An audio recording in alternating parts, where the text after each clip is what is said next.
Hi hello friend, welcome to my blog. ಇವತ್ತಿನ video ಏನಂದರೆ, ನಾವು ಪ್ರಫುಲ್ಲಗೆ ಸ್ವಲ್ಪ ಹುಷಾರಿಲ್ಲ, ಹಾಗಾಗಿ ಹಾಸ್ಪಿಟಲ್ಗೆ ತೋರಿಸ್ಕೊಂಡು ಅಲ್ಲಿ ಸ್ವಲ್ಪ ದೂರದಲ್ಲಿ ತಂಗಿಯರ ಮನೆ ಮತ್ತು ಅಮ್ಮ ಮನೆ ಇದೆ.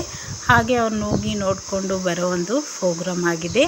ಈಗ ನನ್ನ ಮಕ್ಕಳು ನಿಮಗೆ ಹಾಯ್ ಹೇಳ್ತಿದ್ದಾರೆ. ಇಬ್ಬರೂ ಹಾಯ್, ಊಟ ಆಯಿತಾ, ಚೆನ್ನಾಗಿದ್ದೀರಾ ಅಂತ ಕೇಳ್ತಾ ಇದ್ದಾರೆ.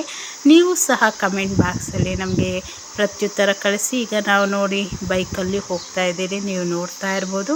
ಮಕ್ಕಳು ಡ್ಯಾಡಿ ಏನಾದರೂ ಕೊಡಿಸು ಅಂದವಾಗ ಮಕ್ಕಳಿಗೆ ನಮ್ಮ ಯಜಮಾನರು ಅಲ್ಲಿ ಫಲ್ಲೂಡ ಕೊಡಿಸಿದ್ರು. ನೀವು ನೋಡಿ ಆ ಗಾಡಿ ಹತ್ರ ಹೋಗಿದ್ದಾರೆ ಇಬ್ಬರೂ. ಫಲ್ಲೂಡ ಇಸ್ಕೊಂಡು ನಾವು 4 ಜನನೂ ಸಹ ಶೇರ್ ಮಾಡಿಕೊಂಡು ತಿಂದ್ರಿ. ನೆಕ್ಸ್ಟು ನಮ್ಮ ಪ್ರಯಾಣ ಹಾಸ್ಪಿಟಲ್ಗೆ ಹೋಗ್ತೀರಿ. ಇಲ್ಲಿ ಹಾಸ್ಪಿಟ್ಲಲ್ಲಿ ಹೋಗುವಾಗ ನೀವು ನೋಡ್ತಾ ಇರ್ಬೋದು, ಇಲ್ಲೆಲ್ಲ ತುಂಬ ಬೊಂಬೆಗಳೆಲ್ಲ ಇದೆ, ಎಲ್ಲ ಕಾರ್ಟೂನ್ಸು ಸಹ ಇದೆ, ಮೋಟು ಪಟ್ಲು ಅವೆಲ್ಲ ಮಕ್ಕಳಿಗೆ ಅಟ್ರ್ಯಾಕ್ಟ್ ಆಗಿರೋ ರೀತಿಯಲ್ಲಿ.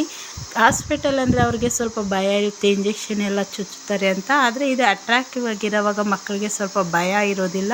ಹಾಸ್ಪಿಟ್ಲಲ್ಲಿ ತೋರಿಸ್ಕೊಂಡು ತಂಗಿರ ಮನೆಗೆ ಹೋದ್ರಿ. ನೋಡಿ ಇಲ್ಲೆಲ್ಲ ಕೂತ್ಕೊಂಡಿದ್ದಾರೆ, ಅವರು ಸಹ ಹೇಳ್ತಾ ಇದ್ದಾರೆ. ನಿಮಗೆ ಈ ವಿಡಿಯೋ ಇಷ್ಟ ಆದರೆ ಲೈಕ್ ಮಾಡಿ, ಶೇರ್ ಮಾಡಿ, ಕಮೆಂಟ್ ಮಾಡಿ, ಸಬ್ಸ್ಕ್ರೈಬ್ ಮಾಡಿ. ಮತ್ತೆ ನಾಳೆ ಇನ್ನೊಂದು ವಿಡಿಯೋಲಿ ಸಿಗೋಣ. ಬಾಯ್.